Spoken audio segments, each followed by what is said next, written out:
ನಮಸ್ತೆ ವೀಕ್ಷಕರೇ, ಸುದ್ದಿಗಾರ ಲೇಡೀಸ್ಗೆ ಸ್ವಾಗತ. ನಾನು ನಿಮ್ಮ GM ರಾಜಶೇಖರ್.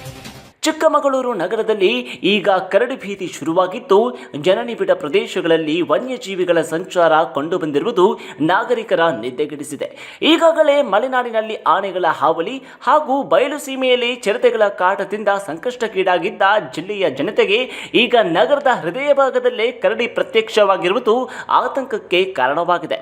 ಮುಂಜಾನೆ ನಗರದ ಪ್ರಮುಖ ರಸ್ತೆಗಳಲ್ಲಿ ಕರಡಿಯೊಂದು ರಾಜಾರೋಷವಾಗಿ ಓಡಾಡಿದ್ದು, ಗ್ರಾಮೀಣ ಭಾಗಕ್ಕೆ ಸೀಮಿತವಾಗಿದ್ದ ಕಾಡು ಪ್ರಾಣಿಗಳ ಈ ಒಂದು ಉಪಟಳ ಈಗ ನಗರಕ್ಕೂ ಕೂಡ ವ್ಯಾಪಿಸುತ್ತಿರುವುದು ಅರಣ್ಯ ಇಲಾಖೆಯ ವೈಫಲ್ಯಕ್ಕೆ ಸಾಕ್ಷಿ ಎಂದು ಸ್ಥಳೀಯರು ಆಕ್ರೋಶವನ್ನ ವ್ಯಕ್ತಪಡಿಸುತ್ತಿದ್ದಾರೆ.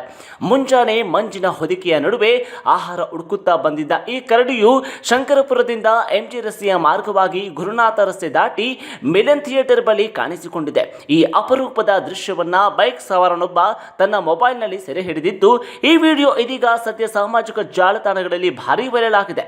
ಬಸ್ ನಿಲ್ದಾಣದ ಸಮೀಪ ಕರಡಿಯನ್ನ ಯುವಕನೊಬ್ಬ ಬೆನ್ನಟ್ಟಿದ್ದ ಸಂದರ್ಭದಲ್ಲಿ ಗಾಬರಿಗೊಂಡ ಪ್ರಾಣಿಯು ಮಿಲನ್ ಥಿಯೇಟರ್ ಹತ್ತಿರದ ಕತ್ತಲಿನಲ್ಲಿ ಮರೆಯಾಗಿದೆ.